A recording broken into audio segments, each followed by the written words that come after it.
आज इस short notice पे आप तमाम प्रेस हजरात का मैं शुक्रिया अदा करता हूँ। आज इस प्रेस कॉन्फ्रेंस का मकसद है, जैसे कि आप सबको मालूम है, पिछले 3 दिन पहले हमारे ऑनरेबल होम मिनिस्टर की तरफ से 3 नोटिफिकेशन जारी हुआ है, जो खित्ते लद्दाख के बहुत बड़ी एक दिरानी मांग था, उनको पूरा किया, जिसमें हमारे डोमिसाइल रिजर्वेशन, वुमेन एम्पावरमेंट इन LHDC 33% का उसमें उनको रिजर्वेशन मिला, और लद्दाख ऑफिशियल लैंग्वेज का भी गेजेटेड नोटिफिकेशन निकला। सबसे पहले हम भारतीय जनता पार्टी की तरफ से हम honourable prime minister Shri Narendra Modi ji का हम धन्यवाद अदा करते हैं। हमारे होम मिनिस्टर अमित शाह जी का भी हम दिल की अमीर गहराइयों से उनका धन्यवाद करते हैं।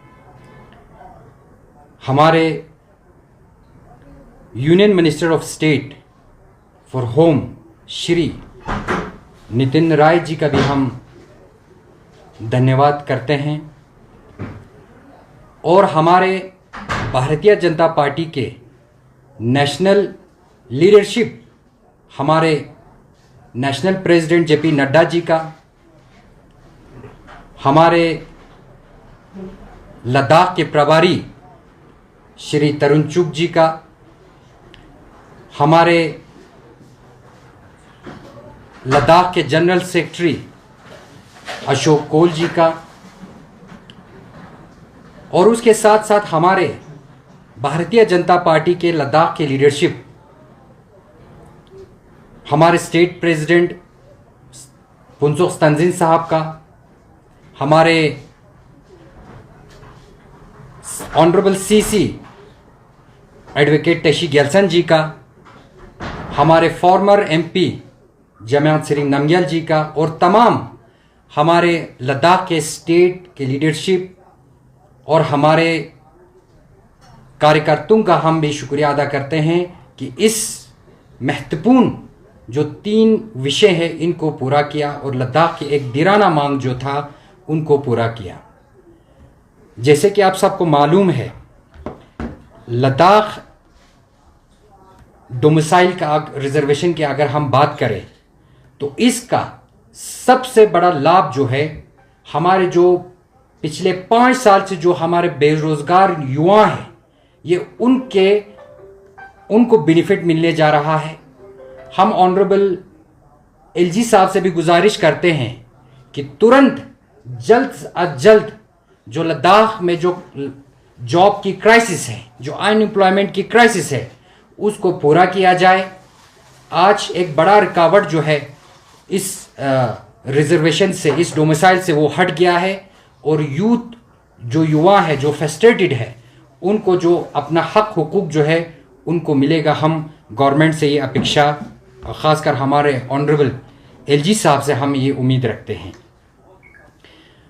दूसरा जो नोटिफिकेशन हमें देखने को मिला, जिसमें 33% रिजर्वेशन कोटा जो है हमारे LHDC में हमें, हमारे जो महिलाएं हैं, औरतें हैं, उनको रखा गया है।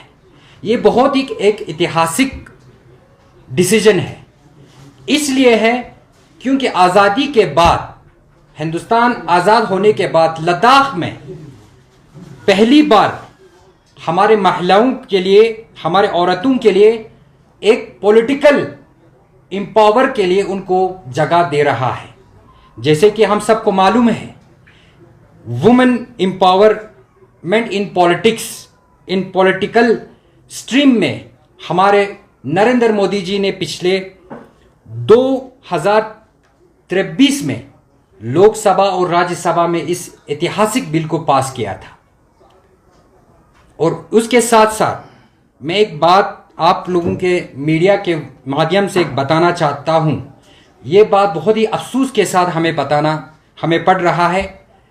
इसी साल हमें देखने को मिला हमारे पड़ोसी LHDC लेह ऑनरेबल टेशी गैल्सन के क़यादत में हमारी लद्दाख वुमेन रिजर्वेशन बिल जो है वो पास हो जाता है, लेकिन हमारे LHDC काउंसिल में, कारगिल के काउंसिल में इस बिल को रिजेक्ट किया जाता है। ये बहुत बड़ी एक अफसोस की बात है।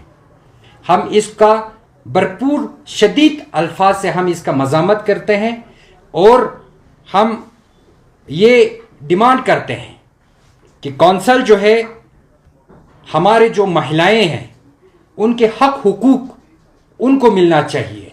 लेकिन आए दिनों हमें देखने को मिलता है, कभी उनकी सेहत को लेके, अभी पिछले 2-3 महीने आपने सर्दियों में देखा हमारे यहाँ पे 2-3 महिलाएं जो है उनकी हत्या हो जाती है, उनकी अनफॉर्चुनेट डेथ हो जाती है, लेकिन उसके ऊपर कोई पुरसन हाल देखने को हमें नहीं मिलता है। हत्ता कि औरतें जो है वो प्रदर्शन करते हैं, प्रदर्शन करते हैं, लेकिन उनके ऊपर जो है पुलिस की लाठियां हमें देखने को मिलता है। ये बहुत अनफॉर्चुनेट है।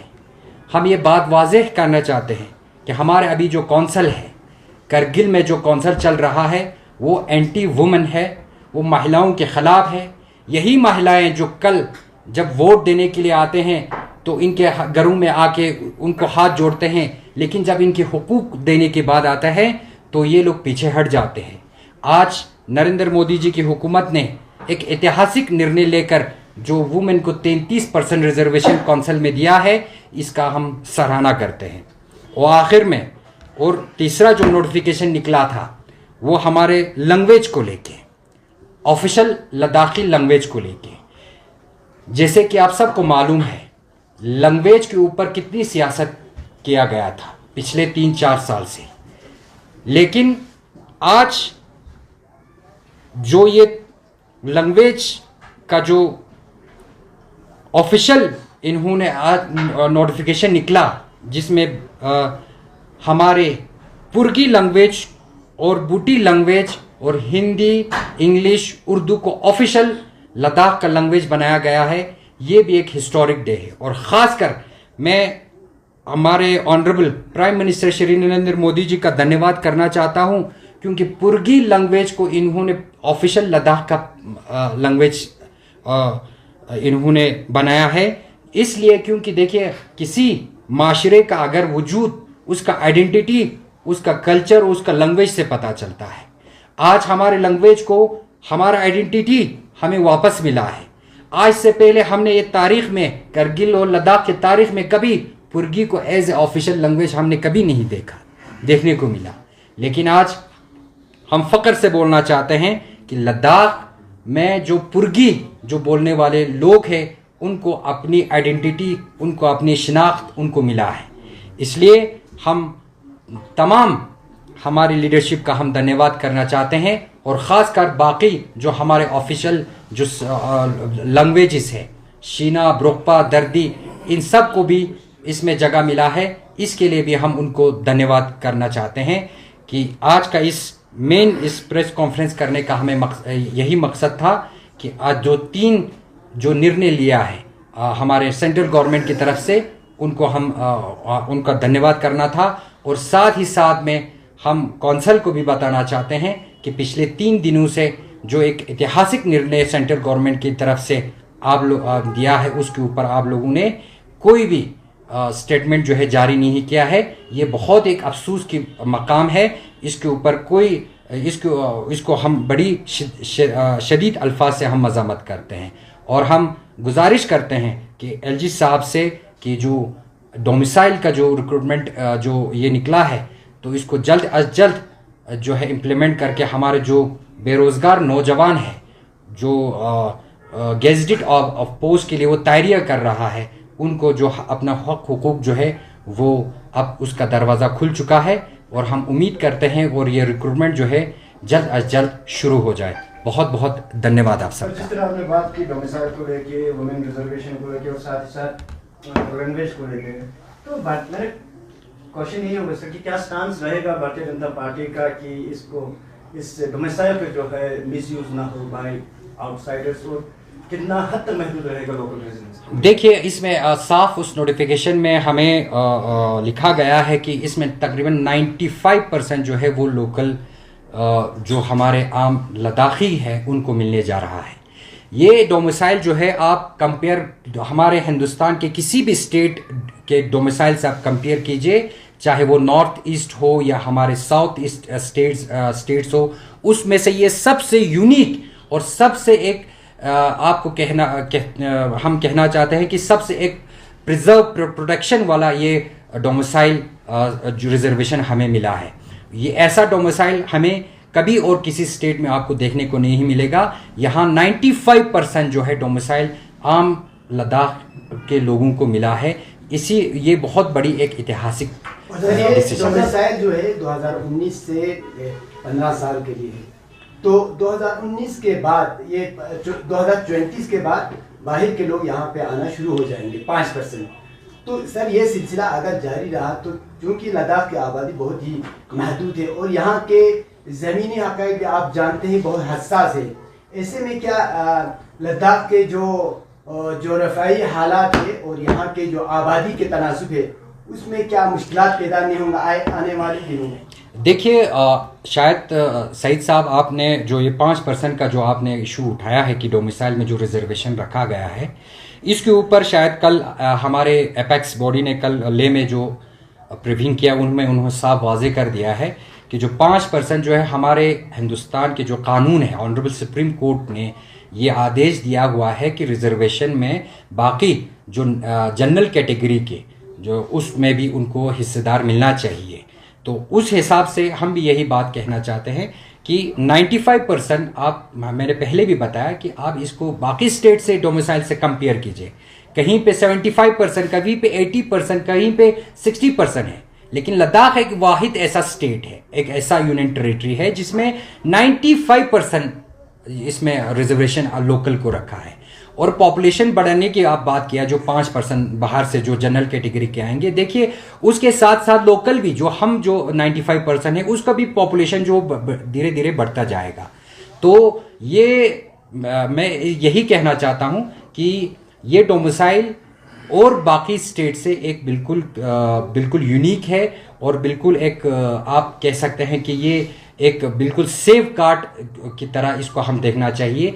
ऐसा डोमिसाइल जो है, और एज कम्पेयर टू हमारे जम्मू कश्मीर के भी आप डोमिसाइल को देखिए, वहाँ पे भी 85% है, हद तक कि हमें यहाँ 10% एक्स्ट्रा 95% हमें रिजर्वेशन मिला है। यही एक बहुत बड़ी एक ऐतिहासिक। अच्छा साहब, जहाँ तक आपने लैंग्वेज की बात की जी, क्या आप ये नहीं समझते हैं कि हमारे लद्दाख खित्ते में बल्टी और शिनार दो अहम थे, उनके साथ नाइंसाफी होती? नहीं, देखिए इंसाफ हुआ है। कोई बल्टी के साथ या दर्दी के साथ हमारा कोई दुश्मनी नहीं है। लैंग्वेज का हमने इसमें इम्पोर्टेंस रखा है, तभी तो इनको हमने दूसरा ऑफिशियल स्टेट लैंग्वेज में इसको रखा है। इसको हमने देखिए, चाहे दर्दी हो, चाहे ब्रोस्कत हो, या जो भी लैंग्वेज हो, उनको भी हमने तरजीह दिया है। अगर इस गैजेट का आप नोटिफिकेशन सही से पढ़ें तो आपको देखना, उसमें भी हमने ये सारे लैंग्वेजों का जिक्र किया है। हमने किसी लैंग्वेज के साथ हमने तासुब नहीं किया है, ना इसको ऊपर हमने लैंग्वेज में ये बल्टी और शिनार का जिक्र नहीं, खासकर बल्टी का। अगर हमारे पीओके में देखा जाए एक इनकाउंटर था, अगर गवर्नमेंट जिस तरह संदूक को इनकाउंटर करती है तो क्यों इसमें ये रह गया? हम इनकाउंटर कर 32 ऐड कर सकती थी, वो एक हमारे अपोजिट ये कंट्रीज के एक इनकाउंटर था। देखिए, नहीं, इसमें हमने बल्टी का कहीं हमने आपने इसमें लैंग्वेज को हमने स्किप नहीं किया है। इस गैजेट नोटिफिकेशन में हमने बल्टी, ब्रोकपा, हमने शीना, इन सब लैंग्वेज को हमने इसमें तरजीह दिया हुआ है। आप गैजेट नोटिफिकेशन को आप पढ़ लीजिए, अगर नहीं है तो मैं यहाँ से आपको दे दूंगा। उसमें साफ शब्दों में लिखा हुआ है कि सारे लैंग्वेजों का हम रेस्पेक्ट करते हैं, उनको हम तरजीह देते हैं, उनको जो उसका प्रोटेक्शन देना है हम उसको देंगे। और ख़ासकर जो पुर्गी का मैं लैंग्वेज के मैंने इसलिए बताया क्योंकि आपको पता है कि खत्ते लद्दाख में पुर्गी लैंग्वेज का कोई जिक्र नहीं होता था, ना कहीं पे इसका कोई बात नहीं होता था। इसको आज, क्योंकि आपको भी पता है करगिल में तकरीबन हम समझते हैं कि 70-80% जो लोग हैं वो पुर्गी बोलने वाले हैं, और उन लोगों के साथ एक बहुत बड़ा नाइंसाफ़ी होता जा रहा था। उस लैंग्वेज को बिल्कुल ख़त्म करने की कोशिश कर रहा था। लेकिन आज हम सेंट्रल गवर्नमेंट का तहे दिल से शुक्रिया अदा करते हैं, क्योंकि आज उस लैंग्वेज को अपना एक आइडेंटिटी मिला है। उस लैंग्वेज को बोलने वाले लोगों को एक फिर से नई उम्मीद की किरण उनको देखने को मिला है। तब ये एक ऐतिहासिक इसलिए है। हसन साहब, एक अहम सवाल है, जिस तरह से केडी और एपेक्स ने बिल्कुल जिद्दोजहद करके जो 5 नए कवायद है वो सरकार से मनवाए हैं, खासकर डोमिसाइल और जो सरकारी जो ऑफिशियल लैंग्वेज है उनकी, खासकर करगिल के जो पूरे इलाके के जो अहम मसाइल उनको अब सरकारी गज़ेट में शामिल किया है। तो क्या ऐसे में हमारी भारतीय जनता पार्टी करगिल केडी और एपेक्स को क्या आने वाले दिनों में उनकी हिमायत करेंगे? देखिए, ये तो एपेक्स और केडीए को आप केडीए के जैसे देखिए, एपेक्स में वैसे भी हम हमारे लीडरशिप उनके साथ हमेशा बैठते रहते हैं, आप सोशल मीडिया पे भी देखते हैं।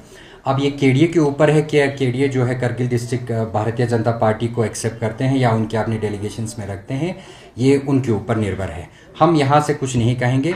देखिए, हम हमेशा करगिल के आवाम के हित में, करगिल की कौम के हित में और लद्दाख की आवाम के हित में हमेशा आवाज़ उठाते आ रहे हैं। जहाँ कहीं भी नाइंसाफ़ होता है, जहाँ कहीं भी किसी के ऊपर जुल्म होता है, तो हम उस आवाज़ को हम उठाते हैं और आला हुकाम तक हम पहुँचाते हैं, उन मसलों को हम हल करते हैं। अभी हम आपने बोला सिर्फ ये हमारे जो अभी 3 जो नोटिफिकेशंस गैजेट नोटिफिकेशन निकला है एपेक्स और केडीए के, हम उनका भी शुक्रिया अदा करते हैं। जिस तरीके से वो लोग अपनी बातचीत को जारी कर रहा है, आपको भी पता है कि कोई भी जो बड़े से बड़े मसला है, जब तक आप टेबल पे आके बैठ के आप डिस्कस नहीं करेंगे, उस मसले का कोई समाधान नहीं निकलता है। हम शुक्रिया करते हैं उन तमाम लीडरों का जो हाई पावर कमेटी, खासकर वो जाके हमारे सेंट्रल गवर्नमेंट से, वहाँ के लीडरशिप से बात करके उनके जो मसाइल जो हल कर रहे हैं। ये बहुत बड़ी एक हमारे लद्दाख की ये तमाम पॉलिटिकल लीडर रिलीजियस ऑर्गेनाइजेशन का एक बहुत बड़ा एक अचीवमेंट है, हम यही मानते हैं। बादशाह साहब, अभी आपने अपने स्पीच में कहा कि जब वुमेन प्रोटेस्ट कर रहे थे उस वक्त काउंसिल का उतना रुझान देखने को नहीं मिला, उस वक्त भारतीय जनता पार्टी का भी कोई एक्शन देखने को नहीं मिला, तो आपको नहीं लगता कि वुमेन के अगेंस्ट बीजेपी पार्टी भी है? देखिए, ये बिल्कुल सरासर गलत है। भारतीय जनता पार्टी हमेशा हम बेटी बचाओ बेटी पढ़ाओ की हम नारे पे हैं, हम नारी शक्ति को हम तरजीह देने वाली पार्टी हैं। मैंने इस बात को इसलिए कहा क्योंकि कौंसल में अभी रिसेंटली जब बजट सेशन ले में भी ले डिस्ट्रिक्ट में भी पास हुआ और करगिल में भी ये करगिल के अपेक्स बजट भी पास हुआ, लेकिन ले में वहाँ पे बजट सेशन में उन्होंने स्पेशल एक वहाँ बिल इंट्रोड्यूस करके वुमेन रिजर्वेशन को आना चाहिए, 33% जो इनको हक हुकूक है उनको मिलना चाहिए, वो पास कर देते हैं। लेकिन हमारे करगिल में जब कौंसल के मीटिंग में जब इस इशू को हमारे नॉमिनेटेड कौंसलर इस मुद्दे को रखते हैं तो उसको रिजेक्ट किया जाता है। उससे क्या जाहिर होता है? क्या कौंसल जो है, हमारे जो महिलाएं हैं जिन्होंने आपको वोट देके उस कुर्सी पे बिठाया है, जिन कौंसलरों को आप जब ज़रूरत होता है तो हमारे माँ बहनों का आप इस्तेमाल करते हैं, तो आप जब उनके हक हुकूक की बात होता है तो आप उनको छोड़ देते हो अपने मैंने जब ये हेल्थ का जब आप हाशिम साहब आपने खुद उसका कवरेज किया था, उसको आप भी पता था, जब वो महिलाएं जो वहाँ पे गायनेकोलॉजिस्ट की जो शॉर्टेज की कमी है, डॉक्टरों की कमी, उस आवाज़ को उठाने के लिए जब वो कौंसल पे प्रदर्शन कर रहा था तो उनको कौंसल में घुसने नहीं देता है। ऐसे में आपने बीजेपी ने देखिए, घुसने ही नहीं देते, उनके ऊपर अनफॉर्चुनेटली पुलिस का जो रौब दिखाते हैं, उनके ऊपर लाठियां चार्ज करते हैं। ये हमने कभी नहीं देखा, करगिल की तारीख में हमने पहली बार ऐसे हरकत हमने देखा। देखिए, हमने हमेशा उनकी आवाज़ को उठाया है। अगर उस समय आप हमें बात करते हम उसका जवाब देता था। उस वक्त जो कौंसल का जो रवैया एक आम महिलाओं के साथ होना चाहिए वो बिल्कुल नहीं था, उसका हम उस टाइम भी हमने मजम्मत किया हुआ है। उस टाइम भी हमने आला हुकाम तक उनके मसाइल को हमने पहुंचाया है। लेकिन इसमें हम साफ अल्फाज से कहना चाहते हैं, जो कौंसल का रवैया उस वक्त था, जो एक तानाशाही के हुकूमत में होता है, उसी तरह एक आम शहरी के साथ, आम नागरिक के साथ वो हरकतें वहाँ कर रहा था। इस बात को हम कंडेम करते हैं। और आए दिनों आपको भी पता है कि महिलाएं, हमारे जो बच्चे बच्चियां हैं, उनके जब स्कूलों की, जब हॉस्टलों की बात होता है, कितने सेक्सुअल एपिसमेंट के हमें केस सुनने को मिलता है। ये भी एक अनफॉर्चुनेट की बात है। कितने बच्चे जो है अभी रिसेंटली 5वीं 6वीं क्लास के बच्चे जो हैं ड्रग्स में वो एडिक्ट हो चुका है। इसका जिम्मेवार कौन है? ये कौंसल ही है। इनके ऊपर इकदाम क्यों नहीं उठा रहा है? इनके ऊपर बात क्यों नहीं कर रहा है? आज करगिल के माशरे, हमारे नौजवान, हमारे महिलाएं, इनको कहां लेके जा रहा है? ये सारा कौंसल की जिम्मेवारी है। अवाम ने आपको वहां पे चुन के रखा है इसलिए, क्योंकि ना कि इन सारे माशरों को आप लोग कोई ड्रग्स में आप लोग इन्वॉल्व करें, कहीं सेक्सुअल एपिसमेंट हो, कहीं महिलाओं के ऊपर पुलिस लाठी चार्ज करने के लिए रखा है। ये तो बिल्कुल नाइंसाफी है। ये जो ड्रग्स वगैरह जो सोशल इशू है, ये सिर्फ काउंसिल की जिम्मेदारी नहीं बल्कि हम सब की जिम्मेदारी। बिल्कुल नहीं, देखिए, लेकिन एक बात मैं क्लियर करना चाहूंगा। बहैसियत एक जर्नलिस्ट, हमने कवरेज किया था जिस दिन प्रोटेस्ट हुआ था औरतों का अस्पताल में, तो मैं और मूसा साहब ने हमने उसका फुल कवरेज किया था। तो काउंसिल की तरफ से ऐसी कोई औरतों के खिलाफ ऐसी कोई मतलब ये कार्रवाई देखने को नहीं मिला। हालांकि काउंसिल ने उन्हें बुलाया, अंदर बुला के आवासीय मुश्तबा जो एग्जीक्यूटिव काउंसलर था, इसी था, तो उन्होंने उनके सामने लड़कियों ने अपने बात रखे और उन्होंने कहा कि यकीन दिलाया कि आपके मसाइल को आगे हुकाम तक पहुंचा कर जल्द इस अस्पताल के इशू को हल करेंगे, तो इतना कहा था। लेकिन जो लॉ एंड ऑर्डर का मसला है वो पुलिस का होता है, जिला इंतजामिया का होता है। उन्होंने सोचा होगा कि अगर सारे औरतें काउंसिल में घुस जाए तो लॉ एंड ऑर्डर का मसला हो सकता है। तो काउंसिल की तरफ से जहां तक हमें पता है, हमने सवाल भी किया था, तो उनकी तरफ से औरतों के खिलाफ कोई ऐसे एक्शन। देखिए हशीम साहब, आप बहुत बड़े एक सीनियर जर्नलिस्ट हैं, हम आपका कदर करते हैं, रिस्पेक्ट करते हैं। आप अभी ऐसे बात कर रहे हैं, आप एलएचडीसी का एक स्पोक्स पर्सन की तरह बात कर रहे हैं। ये देखिए, अवाम सब जागरूक है, अवाम को सब कुछ पता है। अवाम को आप बेवकूफ़ नहीं बना सकता है। आजकल हर किसी के पास सारा इंफॉर्मेशन पड़ा हुआ है। क्या आप मुझे बताइए, एक बात मैं सवाल पूछना चाहता हूँ, क्या हमारे डिस्ट्रिक्ट हॉस्पिटल में कोई महिलाएं जो है वहाँ इलाज के लिए जाता है, उसको प्रॉपर ट्रीटमेंट मिल रहा है? गायकोलॉजिस्ट का जो इश्यू था, क्या वो हल हो चुका है? जो हमारा सिटी स्कैन है, क्या उसका इशू हल हो चुका है? सिर्फ वहाँ पे 2 महिला बुला के आप सामने रख के बात करने में, 2-3 बात बुला के इस तरह उनको वापस देने में, उससे क्या मसला हल हो गया? क्या वहाँ पे मुझे एक बात बताइए, वहाँ पे आज डिस्ट्रिक्ट हॉस्पिटल में कौन इलाज करने के लिए जाता है? आम गरीब आवाम करगिल के, जिनके पास कोई पैसा नहीं होता है, जिनके पास कोई रुतबा नहीं है, जो बड़े बड़े हमारे करगिल के जो ज़ेर इख्तिदार में हैं, उनके औरतें, उनके माँ बहनें तो दिल्ली, चंडीगढ़, बेंगलोर जैसे बड़े बड़े शहरों में उनका इलाज होता है, उनका वहाँ पे डिलीवरी होता है। एक गरीब आवाम की बच्ची जब वहाँ पे डिलीवरी, उनके ऊपर पुरसने हाल पूछने वाला नहीं है। जब किसी के घर में माँ गुजर जाती है, उस बच्चे के ऊपर जो मुसीबत होता है, क्या वो काउंसिल को पता है? हम बेसिक इशू को हम उठाना चाहते हैं, जो आम गरीब आवाम के ऊपर आज करगिल के आवाम सह रहा है, हम उन मुद्दों को आपके सामने रखना चाहते हैं। ये काउंसिल का नतीजा है। देखिए, काउंसिल का ये हालात है। आज हेल्थ सेक्टर में, एजुकेशन सेक्टर में, हर चीज़ में आप देखिए करगिल बिल्कुल बैकवर्ड पे जा रहा है। करगिल का जो स्टेटस होना चाहिए, जो मकाम होना चाहिए, वो बिल्कुल हमें देखने को मिल रहा है। अभी जो रिसेंटली जो हमारे पास जो मसला आया है, क्या आप समझते हैं कि करगिल में जो बेरोजगार हैं, जो सुसाइड करने पे तैयार है, बिजली बाजार में घूम रहे, क्या वो हल हो जाएगा? देखिए, होगा तो कब तक हल होगा? जिया साहब, आपने बहुत अच्छा सवाल पूछा। देखिए, ये डोमिसाइल रिक्रूटमेंट का मेन मकसद हमारा जो पिछले 2019 से लेके अभी तक जो पीएससी लेवल का जो एग्ज़ाम्स नहीं होने जा रहा था, उसको हल करने के लिए, उसको ऊपर तुरंत हमारे जितने हमारे स्टेक होल्डर्स, हमारे जितने भी रिलीजियस हैं, सबका कंसर्न था कि इस इशू को जल्द अज जल्द हल करके हमारे जो बच्चे हैं जिनका ओवर एज हो रहा है, उनको अपना हक हुकूक जो है वो मिले। हमें उम्मीद है, इसीलिए मैंने पहले भी आपसे बताया, पहले ही प्रेस कॉन्फ्रेंस में हम ऑनरेबल एलजी साहब से गुजारिश करते हैं और तमाम हमारे सेक्रेटरीज जितने भी हैं उनसे गुजारिश करते हैं, इस डोमिसाइल रिक्रूटमेंट को जल्द अज जल्द इम्प्लीमेंट करके हमारे यहाँ पे पीएससी लेवल के एग्ज़ाम्स को तुरंत जो है वो हल किया जाए। सर, आखिरी सवाल होगा, पूरा देश जो है अब कम्युनल पोलराइजेशन की तरफ बढ़ते हुए हमें नजर आ रहे हैं, तो क्या आश्वासन दोगे भारतीय जनता पार्टी खिते लद्दाख जैसे अमन पसंद इलाके में यूनिटी के लिए, जिसमें हिंदू मुस्लिम हो, बुद्धिस्ट हिंदू हो या मुस्लिम बुद्धिस्ट हो, क्या आश्वासन दोगे? ये देखिए, लद्दाख के कम्युनल हार्मनी को लेकर बरकरार रहे? देखिए, हमें तो शायद आपने पता नहीं कौन सा न्यूज़ चैनल देखा है, जैसे हम हालात को देख रहे हैं उसके हिसाब से सारे हमारे हिंदुस्तान में अभी पिछले 15 साल से जो हमारे ऑनरेबल मिनिस्टर ये मोदी जी का हुकूमत चल रहा है, उसमें बिल्कुल लोग जो है अमन शांति के साथ अपनी ज़िंदगी जो गुज़र रहा है। और साथ ही साथ में हिंदुस्तान एक ऐसा वाहिद कंट्री है जहाँ गंगा जमुना तहज़ीब जो है ये बरकरार है और ये हमेशा बरकरार रहेगा। ये कोई भी पार्टी जो है अगर चाहेगा इसको पोलराइज़ किया जाए, इसको हिंदू मुस्लिम में बांटने की कोशिश करेगा, वो कहीं कामयाब नहीं होगा, वो ख़ुद ख़त्म हो जाएगा।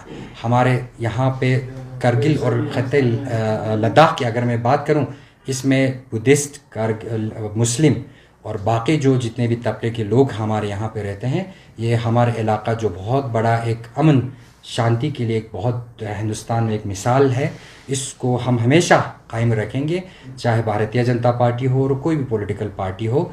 हम जो है अमन पसंद लोग हैं। लद्दाख एक अमन का एक हम गहवारा हम कह सकते हैं। हसन साहब, लास्ट क्वेश्चन, शायद अभी आपने इशू को थोड़ा सा डाइवर्ट किया, उसी मसले पे फिर से वापस आते हैं जो वुमेन का मसला था गायनी को लेके। उस वक्त भारतीय जनता पार्टी का स्टैंड बिल्कुल देखने को नहीं मिला आवाम में, स्पेशली कोई भी कुछ भी होता है तो या प्रेस कॉन्फ्रेंस या प्रेस नोट के जरिए इजहार किया जाता है कि ये इशू इस तरह से रेस हुआ था या फलां किस्ता। आपकी तरफ से क्या कदम उठाया था, ये हम जानना। देखिए, जब वो मसला आपके न्यूज़ चैनल पे हमने देखा था लद्दाख एक्सप्रेस पे, तो उस वक़्त तुरंत हमने हमारे सेक्रेटरी साहब से भी बात किया, हमने हमारे बाकी कंसर्न जो हमारे सीनियर लीडर्स हैं, हमने स्टेट की लीडरशिप से भी हमने बात किया कि इस इशू को तुरंत यहाँ गायनिकोलॉजिस्ट की शॉर्टेज है करगिल हॉस्पिटल में, इसको तुरंत हल किया जाए। बाकी ये जो मैटर है वो कौंसल का है। हमारे डॉक्टर जाफ़र आखुन साहब ऑनरेबल सीसी खुद एक डॉक्टर है, उनको भी एक डॉक्टर की हैसियत से भी उनको ये जज्बा दिल में एहसास होना चाहिए कि एक पेशेंट के साथ क्या रवैया होता है उनका।